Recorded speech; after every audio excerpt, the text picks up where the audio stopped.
신약성경 377쪽 베드로전서 2장 4절 말씀부터 12절까지 말씀입니다.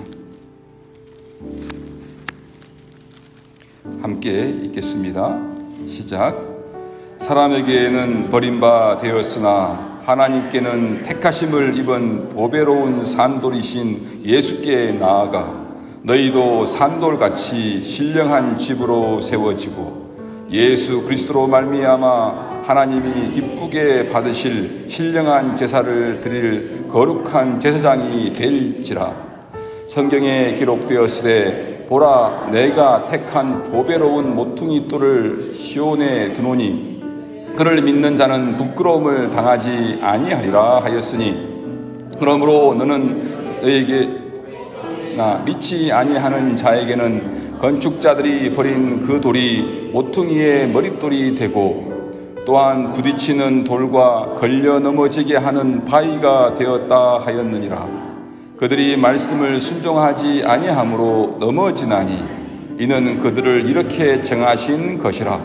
그러나 너희는 택하신 족속이요 왕같은 제사장들이요 거룩한 나라요 그의 소유가 된 백성이니 이는 너희를 어두운 데서 불러내어 그의 기이한 빛에 들어가게 하신 이의 아름다운 덕을 선포하게 하려 하심이라.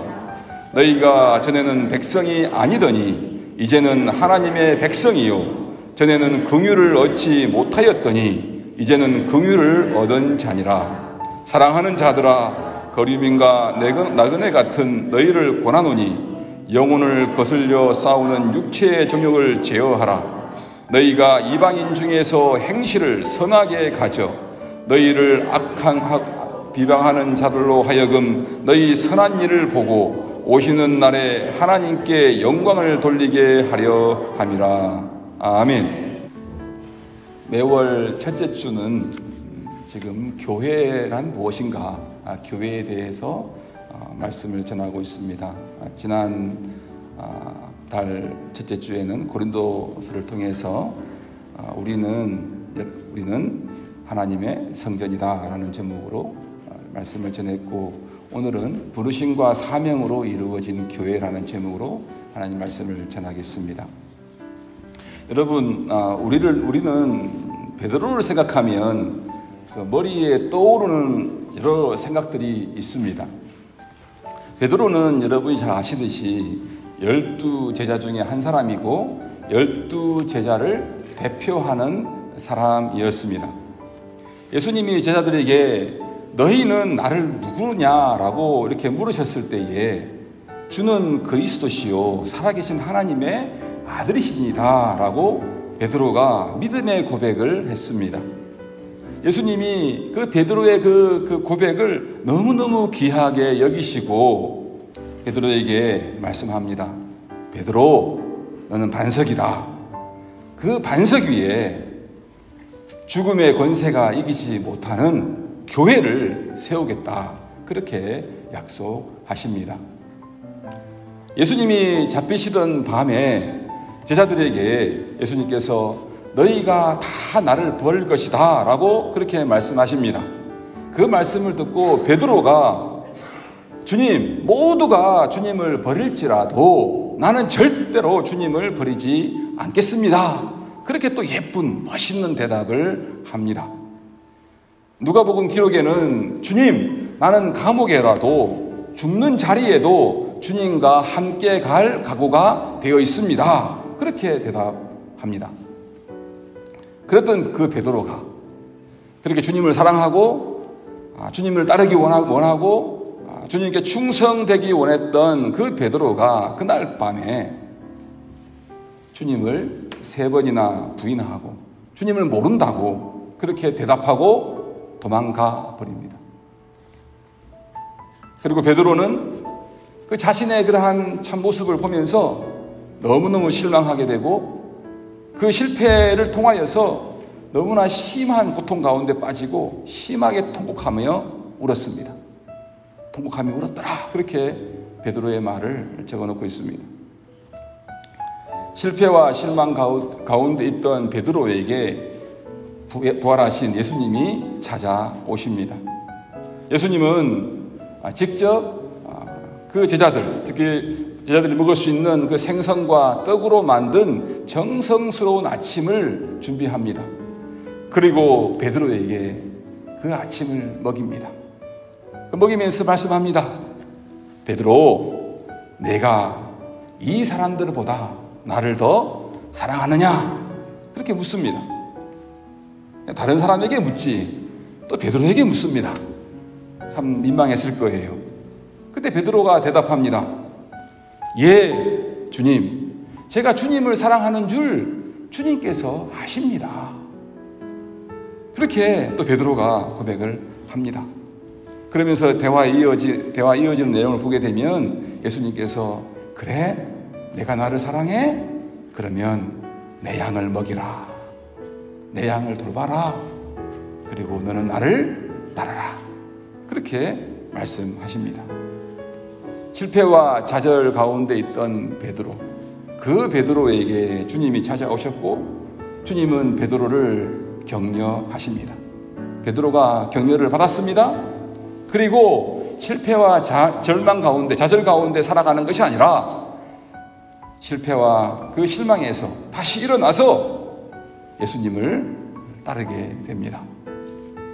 예수님의 격려를 받고 베드로가 새롭게 용기를 내어 주님을 따르게 된 것이죠.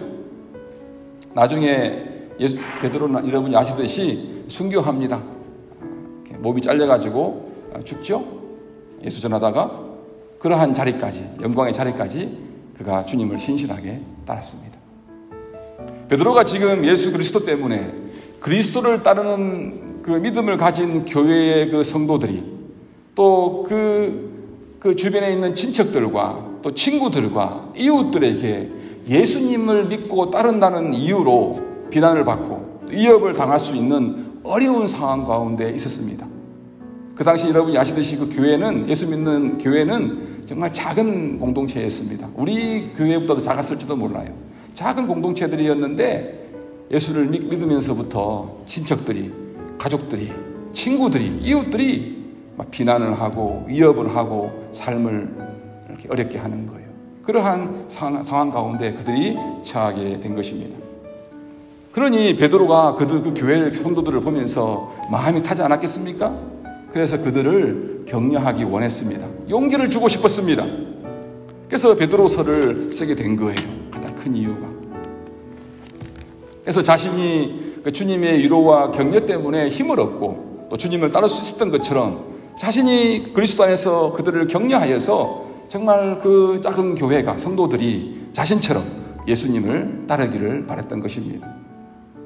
베드로는 주님이 바닷가에서 직접 생선과 떡으로 자신을 먹이시고 사랑의 그 불꽃으로 자신을 일으켜 세우신 그 주님의 그 마음으로, 그 사랑으로 교회 성도들을 위해서 지금 베드로 서신을 쓰고 있는 것입니다. 그래서 베드로 서신을 읽으면서 우리는 그 베드로의 그 따뜻한 마음을 읽을 수 있어야 됩니다. 베드로의 마음을 알아야 됩니다. 베드로는 교회 성도들을 격려하기 위해서 어떻게 하면 그들이 힘을 얻고 정말 용기를 낼 수 있을까, 격려가 될 수 있을까라고 많은 부분에 언급을 합니다. 그 중에 오늘 우리가 읽은 부분은 그들에게 힘이 되기 위해서는 너희들이 이제 예수님을 믿는 교회인데, 그죠? 예수님을 따르는 그 제자들인데, 참 너희들이 교회가 무엇인지를 알면, 교회가 진짜 교회가 어떤 존재인지를 알면 그들이 힘을 얻고 그래서 격려가 될 줄을 알았습니다. 그래서 오늘 그 교회에 대해서 그들에게 가르치면서 그들을 격려하기 원한 것입니다. 오늘 말씀 가운데에서 교회가 무엇인지를 알고 위로와 격려를 받고 주님을 따르는 우리 모두가 되시기를 바랍니다. 오늘 드릴 말씀은 세 가지예요. 교회는 부르심을 받는 은혜를 입어서 영적인 제사를 드리고 부르신 하나님의 아름다운 업적을 선포하는 존재라는 것입니다. 하나님께서 하나님께 은혜로 부르심을 입어서 함께 모여서 하나님께 영적인 예배를 드리고 제사를 드리고 하나님의 그 선하시고 아름다우심을 하나님이 하신 일들을 업적을 선포하고 증거하는 그러한 존재가 교회라는 곳입니다. 그런 장소가 아니라 존재입니다. 그리스도를 머리로 해서 여럿이 모여서 한 몸을 이룬 것이 바로 교회입니다. 첫 번째, 교회는 무엇을 통해서 이루어지냐 그러면 부르심을 통해서, 부름을 통해서 이루어집니다. 이것을 오늘 본문 9절은 너희는 택하신 족속이요 라고 표현합니다. 누가 택했습니까? 누가 택했지요? 하나님이 택하셨습니다. 그리고 불러내셨습니다. 9절 하반절에 이는 너희를 어두운 데에서 불러내어 이렇게 말씀하고 있죠. 하나님이 택하셔서 교회로 부르심을 받은 것입니다. 하나님이 딱 선택을 해가지고 교회 안으로 이렇게 그래서 교회로 부르심을 받아서 교회로 우리 한 사람 한 사람이 오게 된 것입니다. 세상에서 불러내었다 그래요. 그러니까 세상이라는 큰 무리 속에서 하나님께서 이렇게 택해서 교회라는 그 무리로 공동체로 그리스도의 몸으로 부르심을 받았습니다.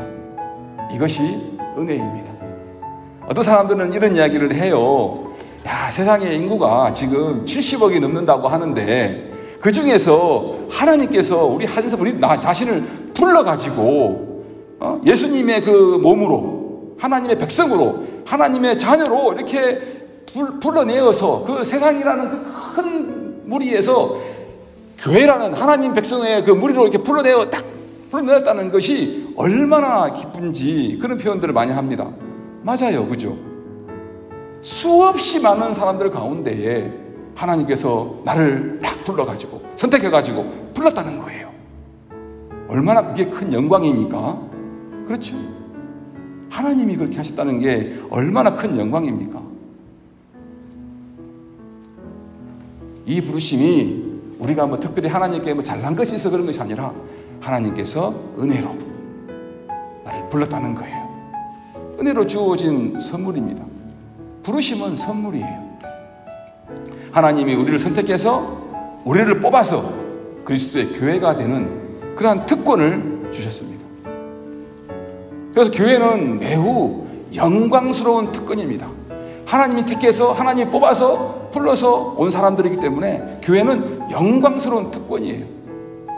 그리스도에게로 우리를 불러서 그리스도의 몸에 우리를 접붙여 주시고 연합시켜 주시고 한 몸이 되게 하여서 그래서 그리스도를 닮게 합니다.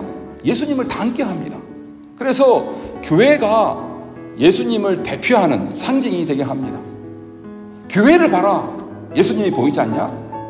예수님은 교회를 통해서 내가 어떠한 존재인지 이렇게 세상 사람들에게 이렇게 대표로 증거하게 합니다. 그리스도는 창조주 하나님이 타락한 피조 세계를 구원하시고 새롭게 하시는 하나님의 강력한 무기, 강력한 비밀 병기입니다. 하나님의 그 능력입니다.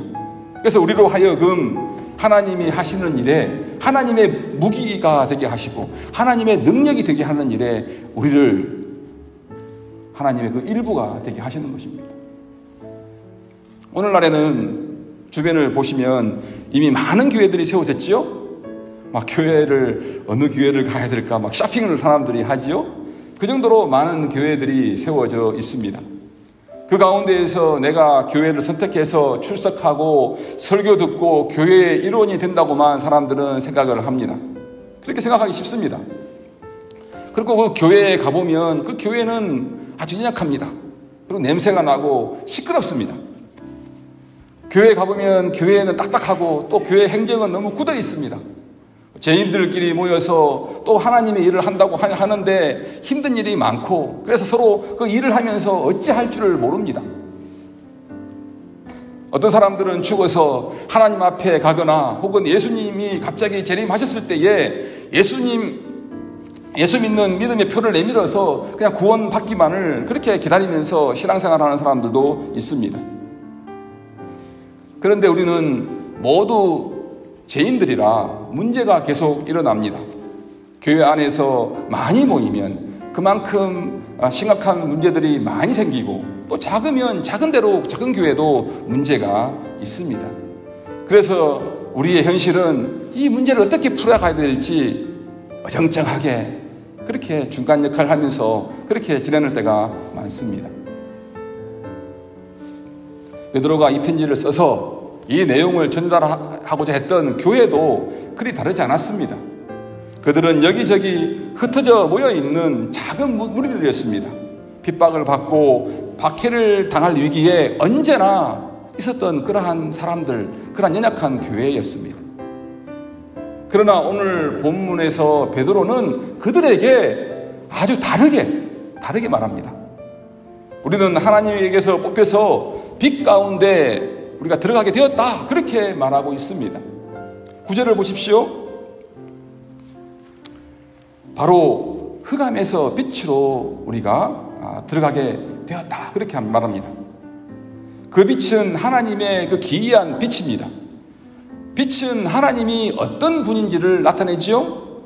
그러면서 동시에 빛은 창조의 언어입니다. 빛이 있으라 하나님께서 말씀하실 때에 빛이 있었습니다. 그리고 그 빛 덕분에 무엇이 생겼습니까? 생명이 생겼습니다. 빛을 통하여서 생명이 생겨납니다. 빛은 창조와 생명의 언어입니다. 하나님의 빛에 들어가게 되었다는 것은 죄와 죽음의 그 사망에서 새 창조와 그 새 창조의 그 영원한 생명 가운데로 들어가게 되었음을 말합니다. 그것이 참으로 기이하고 영광스러운 것입니다. 죄와 사망 가운데, 죽음 가운데 있었는데 새롭게 창조되어서 영원한 생명 가운데로 들어가게 되었다는 거예요. 그것이 아주 기이하다, 신비하다는 겁니다. 어떻게 그런 일이 있을 수 있냐는 거예요. 죽을 수밖에 없는 사람이 어떻게 영원히 살 수 있게 되었냐는 거예요. 그게 얼마나 신기한 겁니까? 신비한 거죠. 하나님이 그 일을 하셨다는 것입니다. 영광스러운 일입니다, 이것이. 하나님의 택하심으로 어두움 가운데 있던 죄인들이 하나님의 그 창조의 빛, 영광스러운 생명, 새로운 공동체 가운데로 부르심을 받아 들어가게 된 것입니다. 여러분, 베드로는 왜 교회를 말하면서 빛이라고, 빛으로의 부르심이라고 말했을까요? 왜 어둠에서 불러내어 빛으로 들어가게 하셨다, 그렇게 했을까요? 물론 그게 영적인 사실이기 때문에 그 말을 썼을 것입니다. 그러나 더욱더 중요한 것은 생활의 그 공고함과 고난 때문에, 핍박 때문에, 또 고생 때문에, 차별 때문에 그 작은 교회가, 그리스도인들이 주눅들지 말고, 억울해하지 말고, 낙심하지 말라는 것입니다. 교회는 빛이다. 너희는 빛이다. 너희는 빛으로 들어가게 되어 교회를 이루었다. 그렇게 말하고 있는 것입니다. 실패와 좌절감에 있는 것이 아니라 생각을 좀 긍정적으로 완전히 새롭게 바꾸라는 것입니다. 교회를 생각할 때에, 자신을 생각할 때에 어둡고 칙칙하게 하는 생각들을 버리라는 것입니다. 기이한 빛으로, 빛의 존재라고 빛의 존재로 생각하라는 것입니다. 그렇잖아요. 우리가 우리 자신을 볼 때에, 또 교회를 볼 때에 우리 어떻게 생각하느냐가 참 중요하지 않습니까? 교회는 말이 많고 시끄럽고 가면 상처도 받고 힘들고 막 그래가지고 교회를 생각할 때 어둡고 막 칙칙하고 가고 싶지 않고, 그런 것이 아니라 그런 생각을 완전히 생각을 바꾸어서 다르게 생각하라는 것입니다. 그런 곳이 아니기 때문에 그렇습니다. 그래서 대부분 사람들은 교회를 생각할 때에 주변을 보십시오. 너무나 네거티브지 않습니까? 부정적입니다. 여러분 주변의 사람들 만나가지고, 야, 교회는 좋은 곳이야. 너무 교회는 어두운 곳이 아니야. 빛된 곳이야. 생명이 있는 곳이야. 막 그렇게 칭찬하면서 교회 가봐. 교회 다녀야 돼. 그렇게 여러분들 말하고 다니십니까? 아니면 그런 사람, 옆에 그렇게 말하는 사람들이 많이 있습니까? 만나는 사람들마다 보면은, 교회 가더니 시험 들었다. 교회 가더니, 그런 게 많잖아요. 교회가 그만큼 어렵고 힘든 일이 많아요. 부끄러운 일도 많고. 그래서 대부분 사람들이 요즘 교회에 대해서, 저도 많이 있어요. 그게 부정적입니다. 저 자신에게도 그게 있습니다. 네거티브 합니다. 좋은 생각이 들기보다는 나쁜 생각이 들 때가 많습니다. 그렇게 생각하면 그래. 그래서 사람들은 자기 자신에 대해서도 부정적이고 또 타인에 대해서도 별로 좋은 말을 많이 하지 않습니다.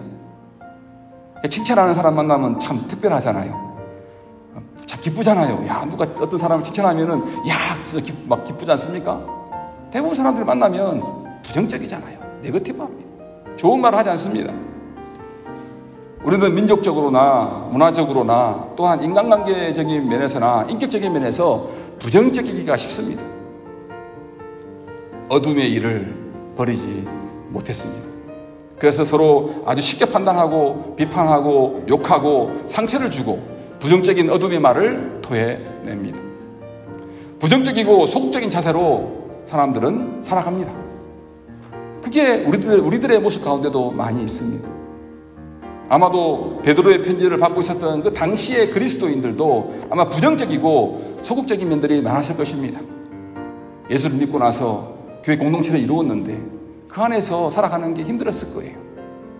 갑자기 아무 문제도 없었는데 친척들이 예수 믿는다는 이유로 가족들이 막 공격을 하고 친구들이 외면을 하고 교회를 다니면서도 어려움이 많았을 거예요. 지금 이 서신을 받고 있는 그 교인들도 아마도 이 교인 작은 교회도 부정적이고 소극적인 면들이 많았을 것입니다. 그러나 베드로는 그러한 마음을 가지고 있고 그러한 생각을 하고 있는 그들에게 그리고 우리에게 당당하게 베드로가 외칩니다. 너희는 빛이라. 하나님의 기이한 빛에 들어갔다. 너희는 하나님의 집이다. 너희는 빛으로 이루어진 교회이다. 이러한 정체성에 대한 변화에 대한 그 인식의 변화 또 생각을 바꿔라. 그렇게 이야기하고 있습니다. 너무너무 중요하지 않습니까? 이제는 어둠이 아니라 그래서 우리는 빛에 대해서 고민해야 됩니다. 어떻게 어두운 가운데에서 막 힘들다 이게 아니라 어떻게 내가 빛 가운데 들어왔으면 빛을 이렇게 어떻게 빛다운 빛의 그 삶을 느끼고 또 빛을 발산할까? 그러한 것들을 많이 우리는 고민해야 합니다. 부정적인 것보다 긍정적인 면들을 고민해야 합니다. 그래야 뭔가 변화가 있는 거예요. 사람이 좋은 마음을 가지고도 좋은 것을 뭔가를 만들기가 쉽지 않은데 하여튼 안 좋은 마음, 부정적인 마음을 가지고 어떻게 뭐 좋은 것을 만들어내기가 쉽지가 않습니다. 그렇잖아요. 좋은 마음이 있어야 그것도 어렵게 뭔가를 좋은 것을 만들어냅니다. 부정적인 마음이 있으면 안 좋은 마음이 있으면 조금만 하다가도 조금 힘들면 때려쳐버립니다. 좋은 걸 만들 수가 없어요. 그래서 교회에서도 자꾸 좋은 것들을 발견하고 좋은 것들을 이야기하고 좋은 느낌을 가져야 되고 좋은 마음, 좋은 생각들을 가져야 자꾸 교회에서도 뭔가를 해볼 수가 있는 거예요. 뭐 조금 해보면 이게 안 될 거야. 에이 힘들어. 그래버리면 교회에서 할 수 있는 게 아무것도 없습니다. 그러면 교회는 점점점 침체될 것입니다. 베드로는 지금 너희들 생각을 완전히 바꿔라. 어둠에서 빛으로 생각을 바꿔라.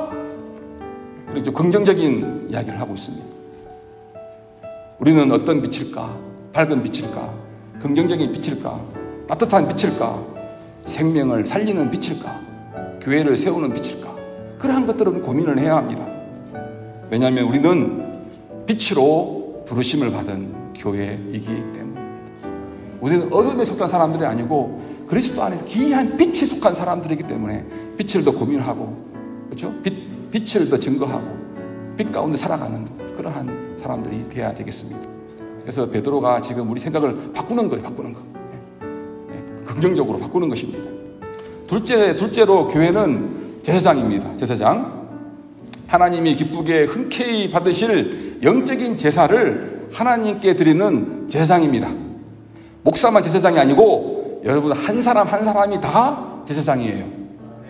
교회에서 목사만 제사장이라 그러면 그건 교회 잘못된 교회입니다. 우리 한 사람 한 사람 모두가 다 제사장들입니다. 4절 5절 말씀입니다. 사람에게 버림바 되었으나 하나님께는 택하심을 입은 보배로운 산돌이신 예수께 나아가 너희도 산돌같이 신령한 집으로 세워지고 예수 그리스도로 말미암아 하나님이 기쁘시게 받으실 신령한 제사를 드릴 거룩한 제사장이 될지니라. 이 말씀을 좀 우리 신중하게 생각해야 됩니다. 베드로는 여기서 아주 구체적으로 구약 성전의 이미지를 그대로 사용하여서 우리에게 설명하고 있습니다. 그런데 성전을 이루고 있는 것들이 돌이 아니라, 벽돌이 아니라 뭐라고 말씀하고 있죠? 그 벽돌이 하나님이 택하시고 부르심을 받은 사람들로 바꾸어져 있습니다. 돌에서 사람들로 성전의 모습이 바뀌어져 있습니다. 제사장이란 하나님과 그 사람 사이를 중보하는 거잖아요. 중간 역할을 하는 거죠. 다리 역할을 하는 거예요. 중간 역할을 하는 건 사람입니다. 그리고 제사는 하나님께 바쳐지는 제물을 드리는 예식입니다. 그 일이 성전에서 이루어집니다. 그러니까 죄인들이 성전에 와서 하나님께 물질을 드리며 제사를 드리면서 하나님께 용서를 구하고 용서를 받고, 그렇죠? 하나님 관계가 다시 회복되는 것, 그 역할을 중간에서 도와주는 역할을 하는 게 제사장이에요. 베드로에 따르면, 오늘 베드로의 말씀에 따르면 교회는 살아있는 돌로 세워지는 성전이며 동시에 하나님이 인정하시는 희생 제물을 드리는 구별된 제사장입니다. 모든 구약의 성전 제사가 배경으로 나와 있습니다. 그리고 성전은 이스라엘 국가의 중심이며 그 삶의 중심이었습니다.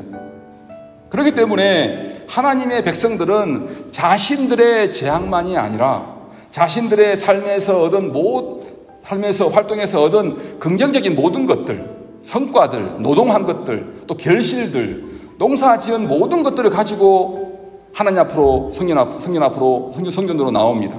그리고 그것들을 하나님이 계신 성전에 들고 들어와서 제사장 앞에서 바치고, 제사장은 그것을 하나님께 드림으로 제사합니다.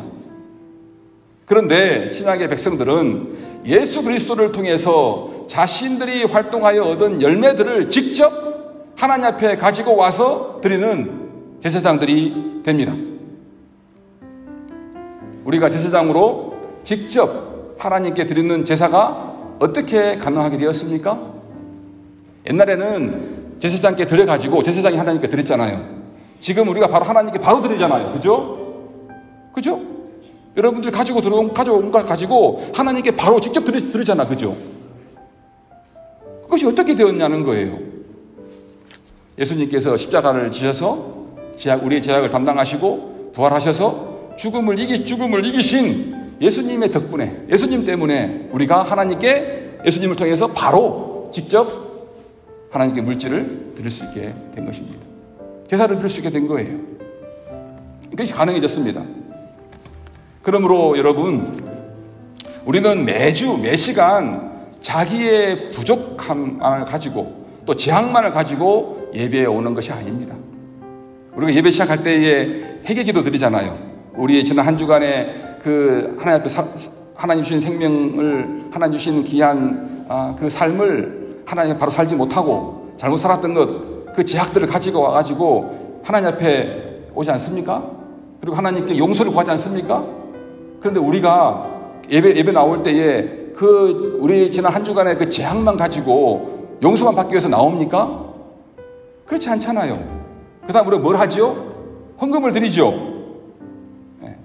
영적인 제사라는 것은 재앙만을 태우는 것이 아닙니다. 삶에, 우리가 지난 한 주간의 삶에서 얻어진 온갖 긍정적인 열매들, 결실들, 화목들, 사랑들, 구제들, 그런 것들을 다 하나님께 가지고 와서 하나님께 드리는 것입니다. 하나님께 드리면서 하나님과 교제하는 것이 예배입니다.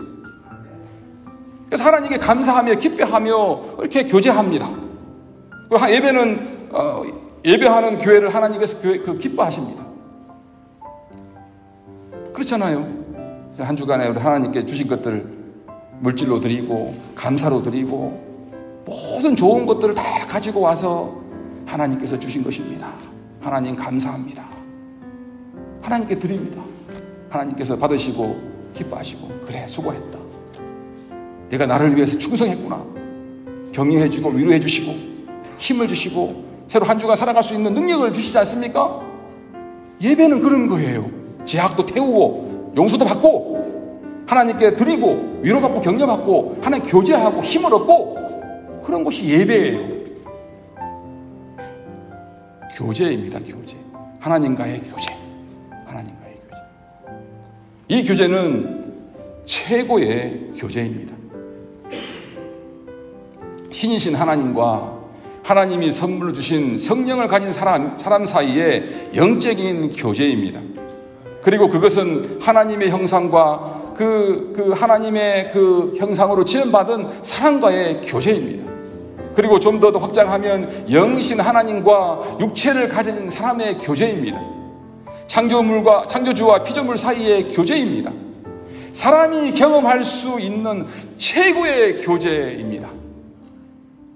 우리 인생을 살아가면서 이 예배는 하나님과의 교제는 이 세상 그 누구와 그 무엇과도 비교할 수 없는 아주 영광스럽고 최고의 교제가 바로 예배입니다. 놀랍지 않습니까? 교회가 바로 그런 곳이에요. 교회가 그렇게 부르심을 받았습니다.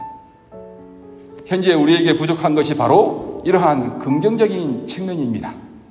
그래서 우리가 이제 부활을 기념하는 날이 주일이잖아요. 우리 한국 사람들은 너무 좀 어두운 쪽이 강해요. 이제 좀 이렇게 제사 드리는 분위기 있잖아요. 제약 이쪽으로 막 굉장히 많이 포커스 하잖아요. 필요합니다. 어둠에서 빛으로 가는 거니까 해결을 해야죠. 그렇죠?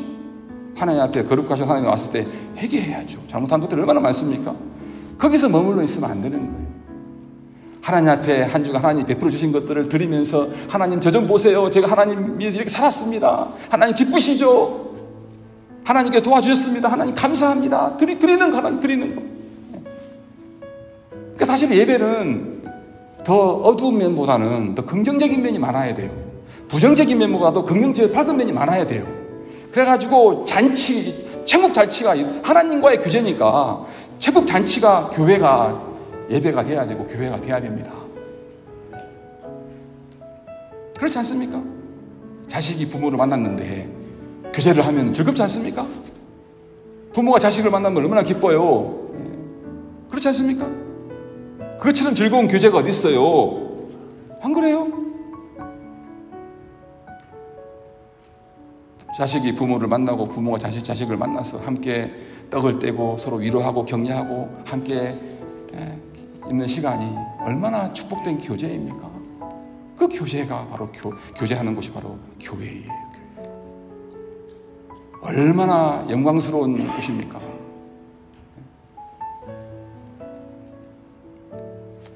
그래서 우리가 우리 교회는 좀 더 긍정적이고 적극적인 면으로 하나님께 나아가기를 원합니다.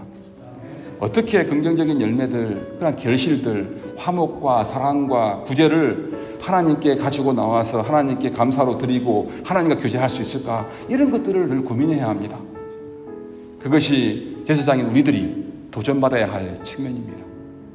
목사만 하나님께 예배하는 사람이 아니고 우리 한 사람 한 사람도 하나님과 예배하고 교제하는 사람들이기 때문에 그렇습니다. 우리는 교회는 하나님께 예배하고 교제하는 제사장입니다. 마지막 세 번째로 교회는 하나님이 이루신 놀라운 구원 업적을 세상에 증거하는 사명자입니다. 교회는 9절 하반절 말씀 이렇게 말합니다. 이는 너희를 어두운 데서 불러내어 그의 기이한 빛에 들어가게 하신 이의 아름다운 덕을 선포하게 하려 하심이라. 이 번역은 잠깐 이제 오해가 될 수 있는데 다시 제가 원문을 따라서 이렇게 보니까 이런 말이에요. 이는 너희를 흑암에서 불러내어 그의 놀라운 빛에 들어가게 하신 멋진 업적, 대단히 큰 일을 행하신 그 행하심을 선포하게 하려 하심이라. 하나님이 하신 그 놀랍고 대단한 일을, 하나님이 하신 업적을 이렇게 증거하고 선포하는 곳이 바로 교회라는 거예요. 그러니까 간단하게 말하면 십자가 사건의 그 복음을 전하게 하려는 것이 바로 교회입니다. 이것은 무엇보다도 교회가 해야 할 가장 큰 일이고 가장 중요한 일입니다. 다른 것도 다 중요하지만 그 하나님이 행하신 엄청난 업적, 놀라운 업적, 기이한 일을 그죠? 온 인류를 구속하기 위해서 독생자 아들을 십자가에 달려 온 인류를 대신해 죽게 하시고 모든 인류들이 그리스도 안에서 용서받게 하시고 하나님의 자녀가 되게 하시고 뿐만 아니라 그 죽은 자들이 그리스도 안에서 영원한 생명으로 살아가는 부활 생명을 주시고 부활 삶을 주시는 이 엄청난 복음의 일한 내용들을 어떻게 해요? 선포하는 거예요. 죽겠다고 힘든 사람에게 예수님이 너 대신 죽었잖아. 아이고 내 인생이 얼마 안 남았어. 예수님이 부활하시잖아. 너도 부활할 거야. 이 세상이 망하는 게 아니야. 이 세상은 하나님이 새롭게 다시 만들 거야. 그죠? 너는 이제 죽지 않아. 영원한 생명을 가진 사람이야. 이러한 엄청난 그 하나님이 하신 업적을 사람들에게 선포하고 증거하는 거. 이게 교회라는 거예요. 교회. 이 일이 가장 중요하다는 거예요. 다른 것도 중요하지만 이 일이 첫 번째 가장 중요하다는 거예요. 하나님이 하신 기이한 일, 이 놀라운 일을 업적을 증거하고 선포하는 거예요. 예수님의 죽으심과 부활을, 새 창조를 증거하는 거, 선포하는 게 교회입니다. 가장 중요한 일입니다. 이 점을 구절은 우리를 흑암에서 불러내어 하나님의 놀라운 빛에 들어가게 하셨다, 그렇게 표현하고 있습니다. 이것은 교회가 하나님이 주신 사명을 받은 존재라는 것입니다. 교회가 그렇습니다. 그렇게 사명이 있는 존재입니다. 그냥 모였다 흩어지는 것이 아니라 사명을 위해서 모이는 것이 교회입니다. 어떻게 그 사명을 성취하였는가? 우리가 그리스도를 본받음으로 이 사명을 성취해 나갈 수가 있습니다. 오늘 우리가 읽은 본문을 찬찬히 음미하면서 읽어보시면 그 내용은 이런 내용이에요. 세상이 버렸어요. 세상이 버린 존재를 어떻게 했습니까? 하나님이 택하셔서 세우셨다는 거예요. 세상은 버렸는데 하나님은 그를 택했다는 거예요. 그를 세웠다는 거예요. 그 내용이 오늘 읽은 말씀입니다. 무엇을 위해 선택해서 세웠느냐 하는 것이죠. 세상을 뒤집기 위해서, 어둠에서 빛으로, 죽음에서 생명으로 뒤집기 위해서, 그렇죠? 세상을 새롭게 하기 위해서 하나님께서 선택해서 세우셨다는 것입니다. 누구를 그렇게 하셨습니까? 오늘 본문 보면 바로 예수 그리스도를 그렇게 하셨습니다. 그런데 베드로는 예수 그리스도의 그 사실을 교회로 부름받은 우리들의 삶과 나란히 이렇게 연결을 시킵니다. 즉 우리들도 세상에서 보잘것없는 존재들로 세상에서 별로 취급받지 못하는 그러한 거의 버림받는 그러한 수준의 사람들이었지만 하나님이 예수 까닭에 예수님처럼 우리를 택하셔서 세상을 새롭게 하는 모퉁이돌로 세우셨다는 것입니다. 놀랍죠? 우리같이 부족하고 연약한 사람들을 세워가지고 세상 사람들은 우리를 버리는데 오히려 하나님께서 우리를 세워가지고 세상을 오히려 변화시키는 그러한 돌들로 세웠다는 것입니다. 얼마나 놀랍습니까? 그렇다면 우리가 어떻게 우리를 흑암에서 건져내어 그의 기이한 구원의 빛에 들어가게 하신 하나님의 그 놀라운 일을 선포하고 선전하게 됩니까? 바로 우리를 세상이 버리는 존재가 되게 함으로써 그렇게 된다는 것입니다. 예수님처럼 세상이 우리를 우습게 알고 버리는 존재가 되어야 그렇게 할 수 있다는 것입니다. 어떻게 그렇게 되느냐? 오늘 말씀을 보게 되면 예수님처럼 영혼의 일을 먼저 선택하고 예수님처럼 육체의 욕심을 멀리하고 예수님처럼 악한 일, 어두운 일이 아니라 선한 일만을 추구하고 예수님처럼 여러 사람을 사랑하고 예수님처럼 남의 잘못을 너그럽게 받아들이며 용서하고 예수님처럼 부당하게 억울하게 고난을 받아도 하나님을 생각함으로 참으면 그리고 예수님처럼 죄를 멀리하고 죄를 범하지 않으면 세상이 우리를 귀하게 멋지게 보아야 되는데, 우리가 이러한 삶을 살게 되면 오히려 세상이 어떻게 합니까? 우리를 만만하게 보고,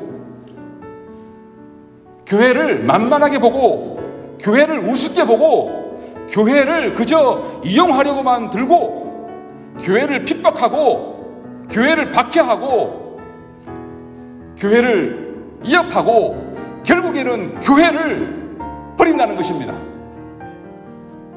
우리를 버린다는 거예요. 우리가 이렇게 예수님처럼 아름답게 살면 우리를 귀하게 여기는 것이 아니라, 예수님처럼 우리를 만만하게 보고 우습게 보고 이용만 하고 핍박하고 박해하고 결국 우리를 버려버린다는 거예요. 그렇지 않습니까?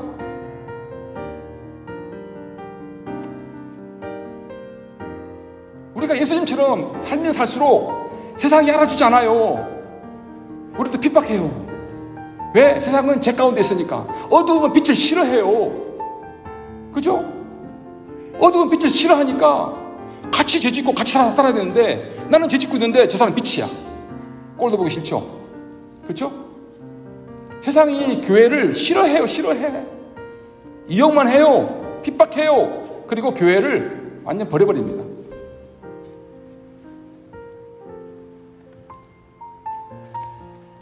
예수님처럼 교회도, 우리도 그러한 대접을 받게 된다는 것입니다.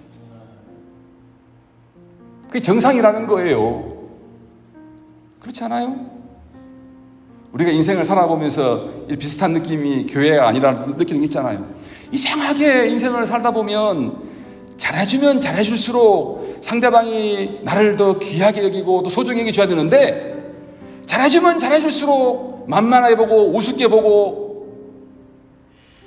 이용하고 그러다가 무시하고 버려버려요.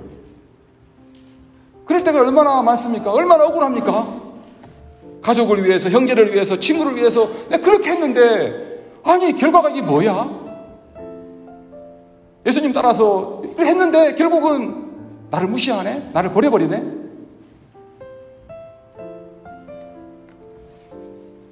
그럴 때가 있지 않나요? 사람들 그런 고백 저는 많이 들었어요. 그래서 요즘 사람들이 어떻게 말합니까? 사람이 무섭다고 합니다. 잘해주는 게 무섭대요. 잘해주면 잘해줄수록 더 귀하게 여겨주고, 또 사랑해주고, 또 소중히 여기를 받아야 되는데, 잘해주면 잘해줄수록 무시하고 버림을 당하기 때문입니다. 그래서 요즘 사람들은 마음이 닫혀 있잖아요. 누구 사랑하기 겁난다는 거예요. 그런 실패를, 그러한 대접을 받으면서 누구 마음 열기가 쉽지 않다는 거예요. 그렇지 않습니까? 그런 경험들이 많잖아요. 교회도 그렇지 않습니까? 교회도 나름대로 이건 제 변명 같습니다. 우리 교회의 변명 같지만 나름대로 우리 교회가 열심히 뭔가를 이렇게 하는데 세상에서는 막 엄청난 핍박이 있잖아요. 교회를 얼마나 개무시하는지.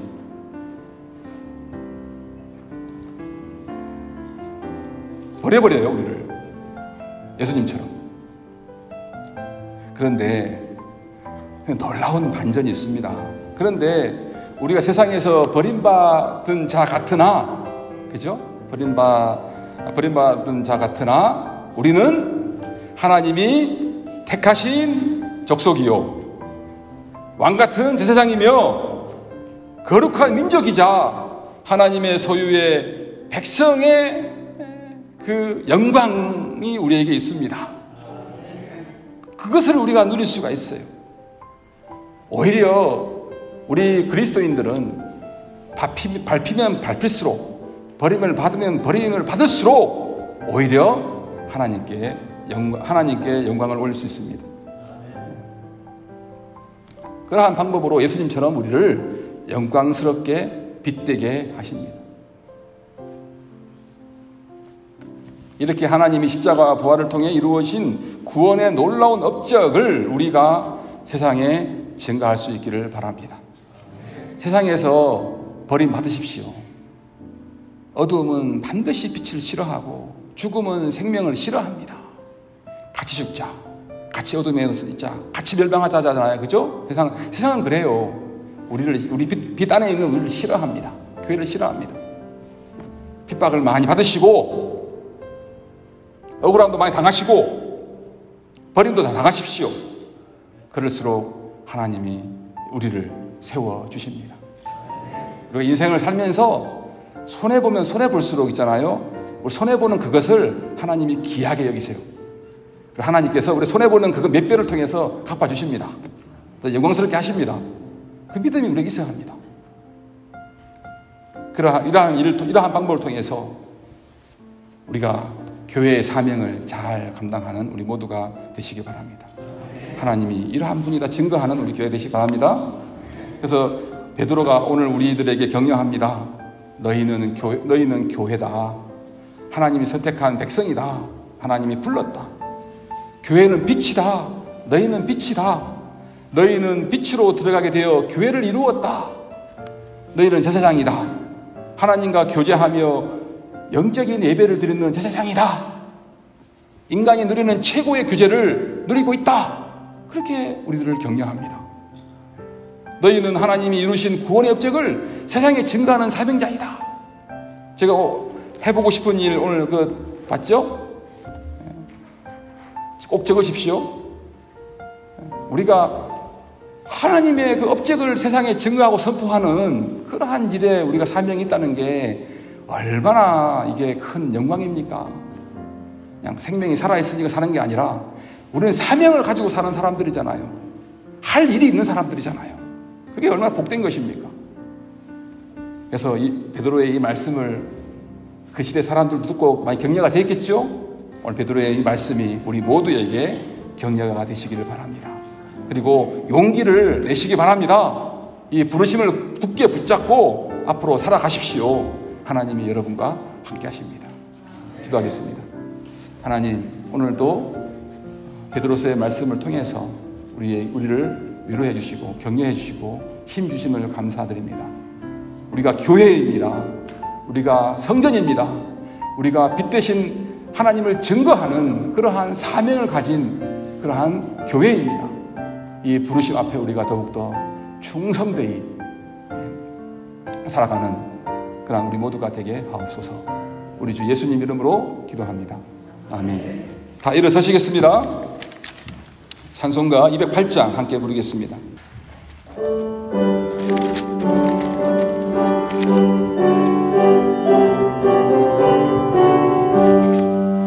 내 주의 나라와 주 계신 성전과 피 흘려 사신 교회를 늘 사랑합니다. 내 주의 교회는 천성과 같아서 눈동자같이 아끼사 늘 보호하시네. 이 교회 위하여 눈물과 기도로 내 생명 다하기까지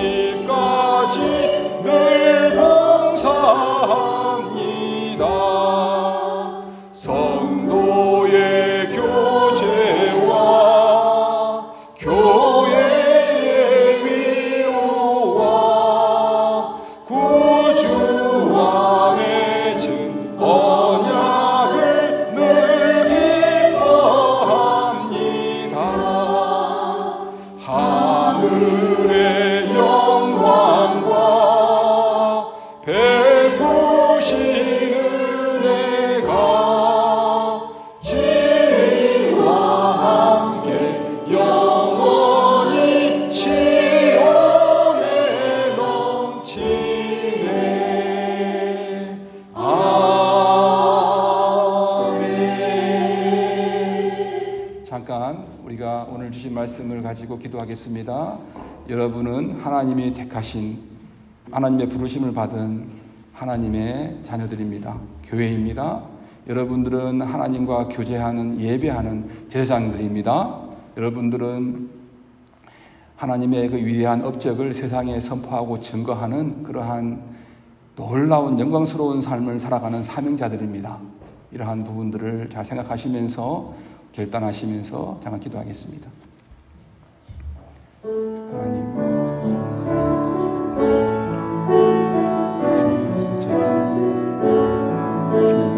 교회입니다. 내가 교회이고 내가 선택을 받았습니다. 하나님의 부르심을 받았습니다. 하나님의 사랑을 받는 자녀입니다. 하나님 감사합니다. 내가 더욱더 주님의 사랑 가운데 이 일을 잘 감당해 나가기를 원합니다.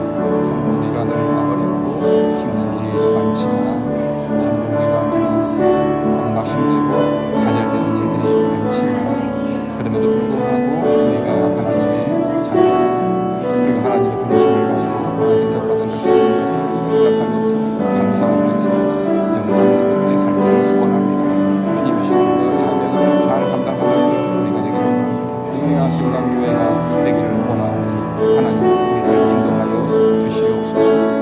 저를 인도하여 주옵소서. 특별히 우리의 참으로 더 부정적인 것보다는 긍정적인 마음으로 목회할 수 있게 도와주시고 또 성도들 사랑할 수 있게 해주시면서 우리 교회가 정말 이 시대에 참으로 이 교회의 사명을 잘 감당해 나가는 그러한 교회가 되게 도와주셔서 오늘도 우리들에게 위로해 주시고 격려해 주시고 힘주신 것 감사드립니다. 한 주간도 우리가 교회로서의 삶을 잘 감당해 나갈 수 있도록 은혜 베풀어 주시옵소서. 감사합니다. 새로운 교회 식구들도 불러주시고 감사합니다. 하나님 가운데 새로운 교회에서 적응하는 새롭게 하나님의 선택을 할 수 있도록 도와주시옵소서. 주께서 우리 교회에 새로운 성도들을 많이 보내주시면 좋겠고 감사하옵나니 우리 주 예수의 이름으로 기도하옵나이다.